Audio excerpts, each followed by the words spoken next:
And we are live and ready once again with Raw Talks. And today is quite exciting for me because I started my morning in Australia with my Perth-based customer.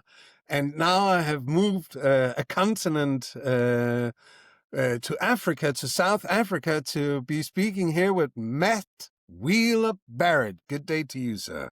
Yes, good day to you. Thanks for having me. Yeah, luckily Australia is as warm as South Africa right now. Yeah, it's crazy. So It is. I would like to know as a first thing, who am I actually speaking to? Of course, we've had conversations before, but if you give me an intro of who you are, that will help the audience. Who is Matt? Yes. Yeah, sure. Based in Cape Town, South Africa. I've been living here for most of my life. In terms of what I do for work, I'm a co-founder of a B2B storytelling agency. We use LinkedIn as one of the main vehicles to help our clients tell their stories. And I'm sure we'll dive into it a lot more now. But yeah, we're big on stories, big on people really showing the messy parts of their journey, especially in business, because I feel like with all this AI fluff going on the feed, people need to really know the real people behind these corporate logos. And I always like to say to people, when they can see themselves in your story, they can see how you can help them with theirs. Yeah. So you are sitting and competing in probably the I would say the worst space one could ever imagine on LinkedIn. However, I know you are successful, so that's even one in a billion.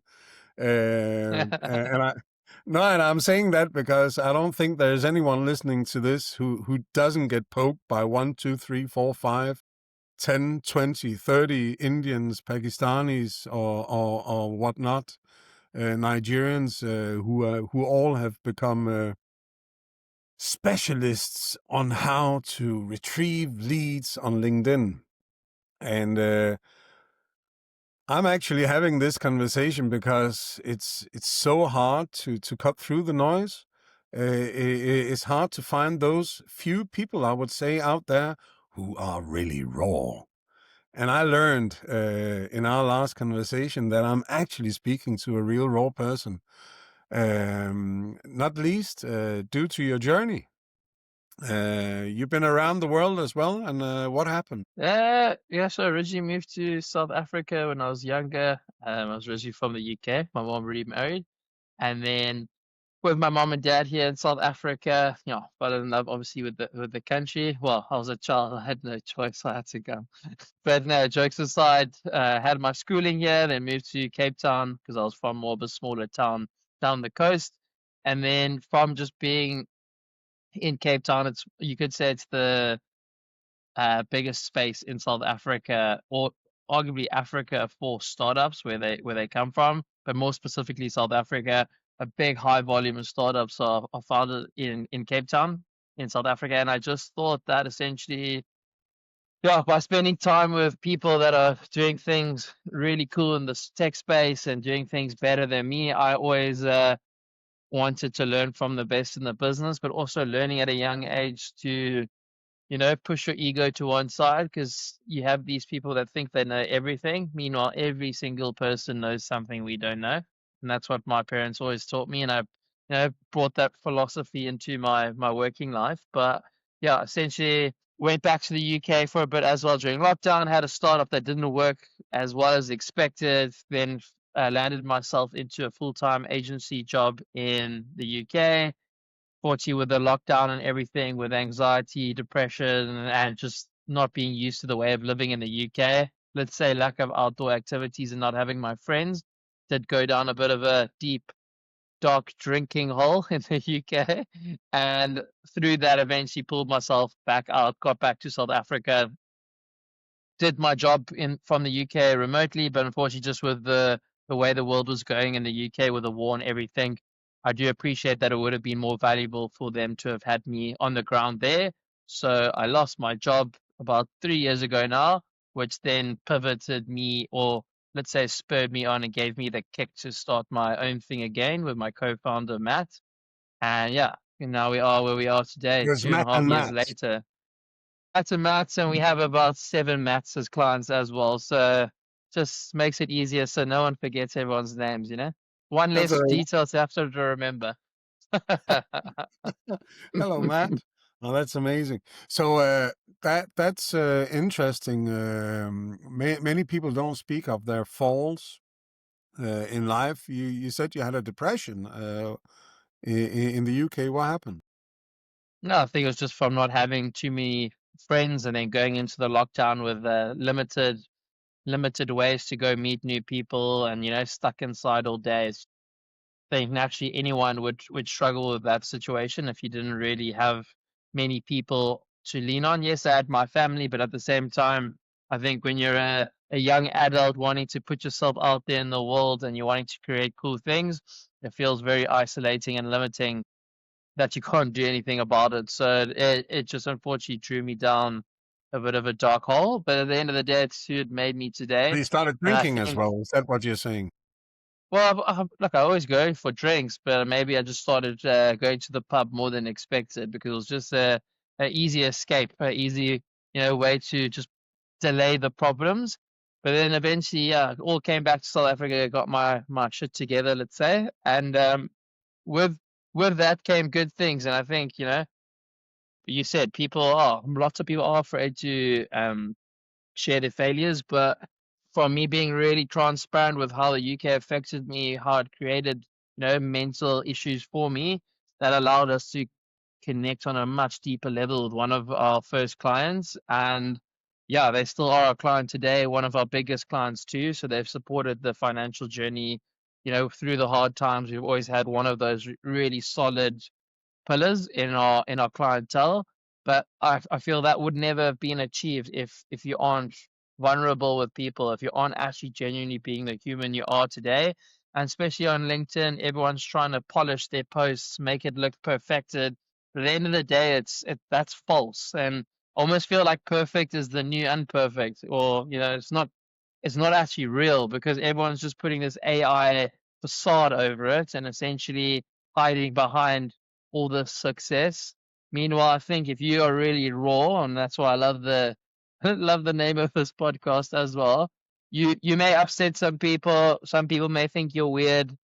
XYZ, but as long as your team's happy, your client's happy, and they believe in your vision and they believe that you have genuine intent behind what you do, I just feel like what could go wrong? Like when people read my content and they come on a call with me, like I want them to feel like they really know me and that they know whatever I'm telling you, I'm not hiding my opinions in case I hurt your little like feelings or ego. I'll tell you what I think, what's what, and we just deal with it and rather be authentic and get all cards on the table versus tiptoeing around things and avoiding it and letting all this negative energy and resentment build up. I feel like, yeah, when you put yourself out there more, and especially with us, we are to a certain, yeah, we're personal branding by trade.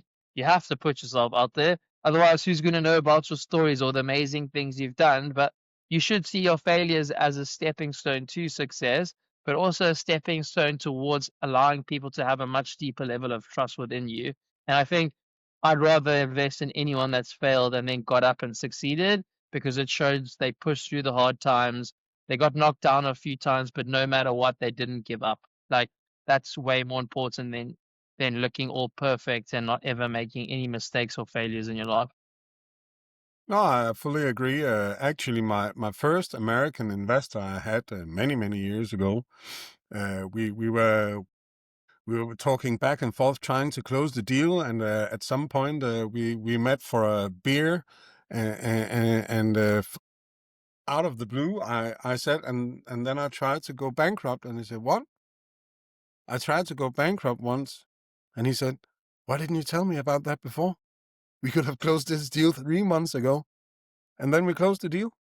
He actually invested in me because I failed. Yeah, that's So super important. I think yeah, obviously when if you fail and let's say like you said like almost forced liquidation or bankruptcy, or you push the business as far as you can. With my past startup, it was selling high-end second-hand clothing, and like a fair amount of people knew what I was working on. I was very vocal about it online, on social media. I hustled. I went for like 2 drinks and 2 coffees a day, met people, got their clothes from them in person, try to really use it also as a chance to, one, get their items for the website, but two, have a chance to tell the story. And then having to shut that all down and everyone knowing that I was technically deemed a failure, to then go again and put yourself out there, that if you now reach a level of, let's say stable income or stable success, whatever you want to label it, then I think people also do gain a lot more respect from you. That same client that I mentioned, I spoke about the vulnerability. He was having drinks with me because he's one of my friends as well. And before that, his father, we pitched him, but yeah, unfortunately, sadly, he did pass away, but his sons continued the legacy, my friend.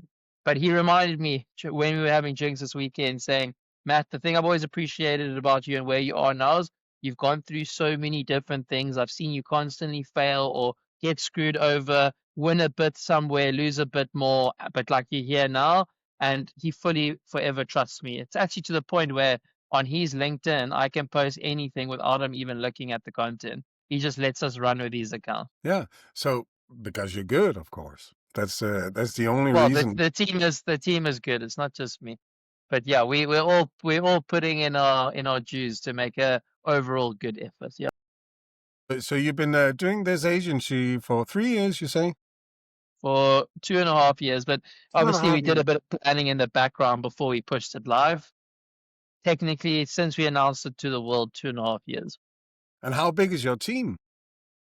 It's a full-time team of 8 now. And then we have, yeah, on about 25 recurring clients. And then on top of that, I do also a lot of coaching. So I'm sure you know Matt Lakayev on LinkedIn as well. I run a content room on his cohort and I help out a few other people on, let's say, different tiers of offerings through coaching. Yeah, I get very passionate about that because like this conversation, you get to tell your story, but you also get to leverage your story to help push the message a lot harder to people so that they relate. I think if you're able to tell any form of your stories through more of a human relatable level, people pay a lot more attention. And you can only do that by posting stuff that isn't entirely perfected. And not only do they pay you a lot of more attention, they pay you more as well. We won't mention that though, because they might cut my deals. Yeah, I know, I know. So have you seen some significant differences happening on LinkedIn the past year, apart from the whole AI part that is, you see in hyphen and I'd say that, I mean, naturally it happens when a few people start succeeding off using a certain platform or channel, more people are going to give it a go so they can also try monetize it. So LinkedIn definitely has become more competitive. And I think the algorithm is slowly changing, but it's changing in a way that it's becoming a lot more intuitive in seeing, how you position yourself, how you speak about your content, and is it authentic? Are you using certain, let's say, keywords from what you actually are selling? Like, you can't have on your profile that you sell airplanes and then you're talking about speedboats in your content. Your content's not going to do well. Maybe it'll get a few likes because there's a nice sunset in a boat, but at the end of the day, it's not speaking entirely about you. I then see obviously the second shift. So many people are rocking up with AI. Everyone's looking the same. So the founders that I've seen doing really big things on LinkedIn right now are the ones posting the messy, the raw. I know there's a really cool brand in the UK called Salt, which is I think electrolytes, and they're the co-founders. I think, don't quote me on this, but I'm pretty sure they're a couple, and they're doing amazing things, really putting themselves out there, guerrilla marketing sort of efforts to get people's attention. I know Joe Juice, I think, didn't want to do a partnership with them initially, so they just bought the real estate digital space of the billboard above Joe Juice to have their brand with the in the same proximity as their logo. So people that are willing to be bold, put themselves out there, and like know that in the back of their heads, yes, maybe this could flop, but like fuck it, who cares? Like it's gonna show people I'm human and I'm willing to try things, and all you're actually doing is trying to do things for the betterment of your company and also your team. I think when you start building out a team as well and you're responsible for people's livelihoods, that gives you an additional why. Because if you're not showing up on a daily, how can you expect your team to show up? And secondly, if you're not putting yourself out there, you know, Mhm. how can you expect your new deals to come in? How can you expect to have those resources to keep protecting your team? So there's a lot more motivation that comes from that too. But yeah, those are the two patterns on LinkedIn. I think there's more people coming on now. The bar for higher quality of content is going to become higher, but it's also going to become higher in terms of the people that are really able to push their full personal side of things into their content with the raw, with the messy, not just, here are the 7 strategic tips for emails. Like anyone can copy and paste that, but can someone copy and paste the time when you by mistake sent out an email campaign to thousands of the wrong people and your client was pissed off at you, almost fired you, but then maybe you spent 2 hours, 2 days of sleepless nights working on a new campaign that 3x their income and won their trust back. Those sort of stories, no one can replicate them. And also because you're living in the moment, building in the moment, I tend to post on the day of things that happen throughout the day. Like if I have a conversation with someone that sparked a thought, I'll write about it. You can't just copy and paste it and put it on your feed. So that's my unfair competitive advantage, and everyone else's too, is people are learning how to speak through their eyes, and that content you can't replace. Soon as someone starts copying you, you'll exactly know they're bloody copying you. What is happening on LinkedIn is happening on what happened on Instagram throughout the time.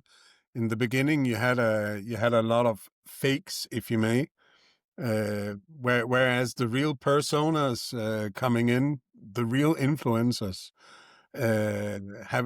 get to have a real saying. So actually, because of all this noise happening, we're actually removing all the noise, which is quite funny to think about. I hope LinkedIn will speed up their algorithm to make that happen. So how do you succeed on LinkedIn, would you say? Well, I first think obviously it depends what industry you're in, and then there's two sides to the coin I feel with LinkedIn, and that's your obviously your financial return on investment, but then you also have non-financial returns. So financial return, obviously simple ones, ops in, calls booked in, have they booked in a demo form? Maybe, some people are really good where they get all the way to the point where they can sell their offer through sell by chat through the DMs. They don't even need to hop on a call because they understand the pains. They've displayed what results they've achieved for other people so well that people buy. So those obviously are all your financial returns on investment. Non-financial return should be seen more for the long term, and you need a long-term growth mindset on LinkedIn. And that could be, for example, you grow your brand now, you've built your audience, you're starting to become a bit more well known in your space. Now now you start getting invited onto podcasts, like we're having a call now. Maybe this conversation leads to someone watching your podcast that leads to value for me with someone, let's say, wanting coaching or wanting to use our services. So technically it's non-financial, but those non-financial returns on investment can lead to financial return. Secondly, I'd also say on the non-financial return is we like to tell clients now that you should start seeing your content as, because there's so much AI, who knows what to believe these days. Also with Sora and all these real-time videos, they're scary how realistic they are. And from you still tapping into your story and people following it, your content almost becomes a form of a business development tool. And what I mean by that, went to London, invited a few people off a whim at very short notice for drinks. 80% of the people rocked up. That's a business development tool. It's going to allow you to get into bigger boardrooms. It's going to allow people to take you more seriously because they can see if you really know your stuff as well, you'll always have really good content to post. But if you just posting sporadically and diving in and out of the platform, then I start to ask, like, do you really know what you're doing? Or these people that will optimize their profile every 3 weeks, why would I give you my money when you obviously are quite clearly unsure what your offer is and where you stand with your own business? So I'll not give you my money. But if you're ruthlessly consistent, those are also returns of investment that lead to financial return. But yeah, I mean, it's all dependent on different clients, right? Because Mhm. the quickest way you could get leads and like money for it is like forms of lead magnets. But let's say if our client's selling machinery, you can't give away a free machine. But maybe, if you're in personal branding, I can give away a free 30-minute like consulting call, or give away a free video session of what I was speaking about with our client that allowed them to achieve XYZ results. So it's all about, when people come on the platform, you need to manage your expectations around your industry, and then also how long it takes, I guess, for you to think you need the deal. But LinkedIn only works, it's just like SEO of a website. It only works if you consistently reiterate and keep experimenting with your message and speaking to your ICP. Just like SEO as well, you need to keep using the right keywords, key phrases, so that you start ranking organically on Google. Same thing. Yeah, or GEO as it's. Exactly. Uh, um, no, it's funny with all this AI going on. I think we within 1 or 2 years, I can already feel it. There are not going to be many voices outspoken. It's more. It will more be about, I stand by this statement, because any email, any post for that matter, could or would most likely be somewhat AI generated. I would even say, to the least, if I'm right, I'm usually writing most of my posts myself, but it's always good to put it through ChatGPT, because sometimes you spell wrongly, and it fixes the wrongdoings.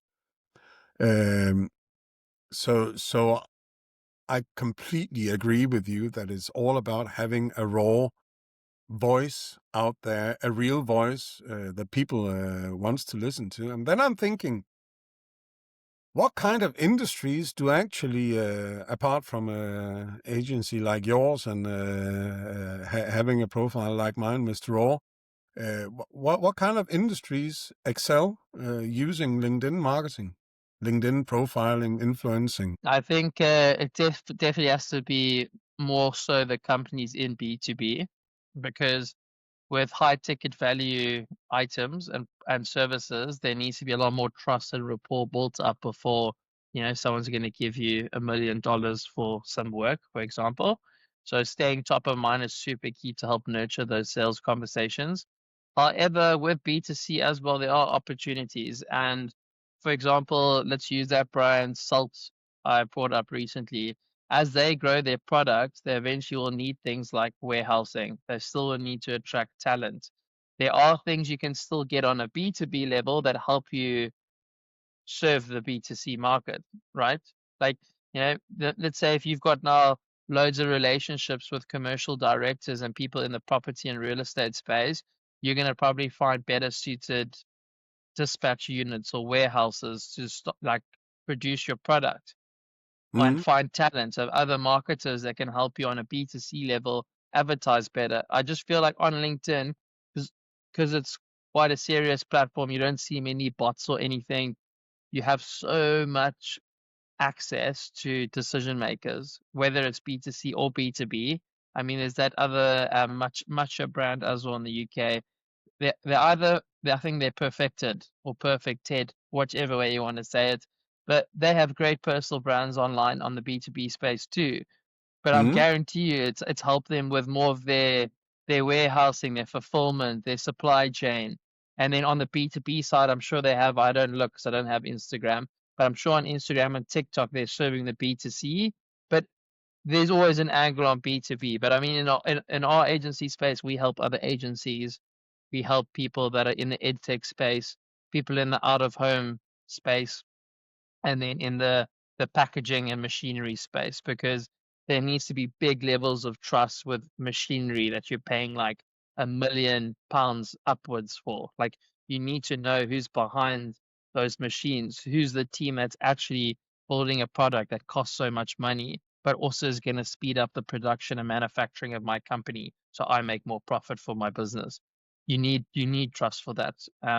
So I think also with anyone, it's a great platform just based on how the algorithm works with it, favoring personal brands, that you can leverage that to build an email database as well. So we all know, none of us own any of these platforms. It's all rented digital real estate.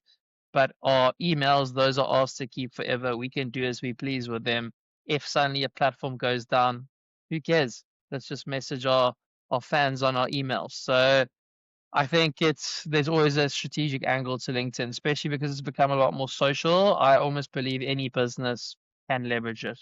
I guess though I appreciate certain businesses would prefer leveraging, let's say, marketing budget to Instagram, where majority of their money and income that comes back is through B2C purchases. But on a B2B side, you definitely need it. Otherwise, who's going to trust you?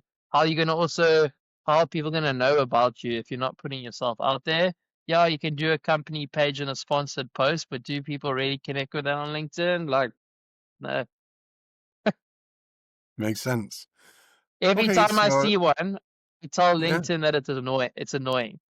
Like yeah, everyone yeah. that just I've seen it too many times, I literally report, not like report it as anything wrong, but I just let the platform know, stop showing me that it's annoying. I just want to see the stories behind people. Like other than that, annoying. I completely agree with you.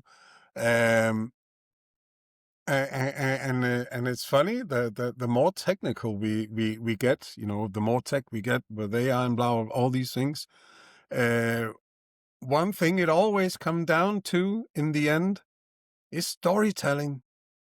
Like when we were sitting at the campfire without a TV, without a radio, enabling us, we must tell each other stories, and I think it just runs so deep in humanity that that's the one thing that will never um, disappear. In fact, I think now, due to all the AI and so Jesus Christ, those horror movies, when you when you think of what is going on, good luck Hollywood, good luck Bollywood. In a very short time, you and goodbye music for that matter. I'm a musician. I'm fucked.